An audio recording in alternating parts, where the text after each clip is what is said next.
Target ng pamahalang bayan ng Pami, Laguna na matapos ang isinasagawang municipal complex hanggang bago matapos ang termino ng kasalukuyang alkalde. Ayon kay Mayor Lorenzo B. Rillosa, kailangan na mapalitan ang kanilang lumang pamahalang bayan na mahigit 50 taon na ang tanda dahil munisipyo na ito noong panahon na alkalde pa ang kanyang ama. Ang nasabing municipal complex ay itinatayo sa may 800 square meter na lupa sa kahabaan ng Pami Infanta Road malapit sa Pami Junction. Ang proyekto ay pinondohan ng lokal na pamahalaan at ang iba pang mga resources na maaaring gamitin ay naaayon sa batas. Ito pong proyekto nito ay manggagaling ang pondo sa iba't ibang katulad ng lokal, distrito, nasyonal at provincial. Yun po ang dahil inumpisahan ng pondo ng lokal at meron pa kaming pondong po pwedeng idagdag dito nang wala kaming binabiolate. Meron din po ang paglapit natin sa distrito, sa provincial, and even sa national. Inilalapit din nila umano sa ilang senador at kongresista. Sa kasalukuyan ay meron ng commitment si Senator Bongo at nagpahayag na rin ng pagtulong si Congressman Benji Agaraw. Actually, meron na pong pledge at ito nga po ipabid na ng DPWH noong nakaraan.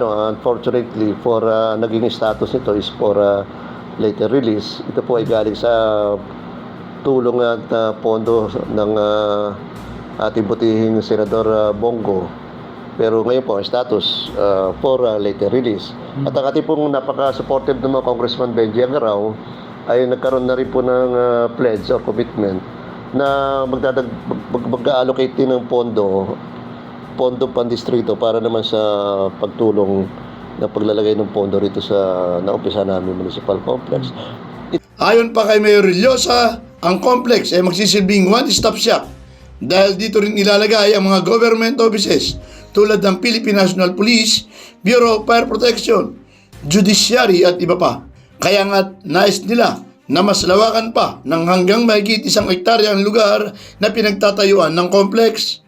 Samantala, isa rin sa pangunahing tinututukan ngayon ni Mayor Rillosa ang rehabilitasyon ng pamilihang bayan para mas pag-ibayuhin ang serbisyo sa kanyang mga kababayan, ganun din sa mga mamimili na dumadaan galing sa iba't ibang lugar. Meron po kami inilaan na pang-rehabilitasyon para sa kung ano yung meron kaming palengke ngayon, kasi talaga namang naniniwala tayo ng palengke isa rin sa puso ng isang bayan.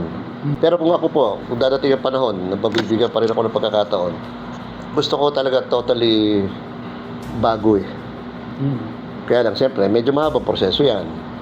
Felix Tambongco, The Observer News, DWRB 103.9 News FM.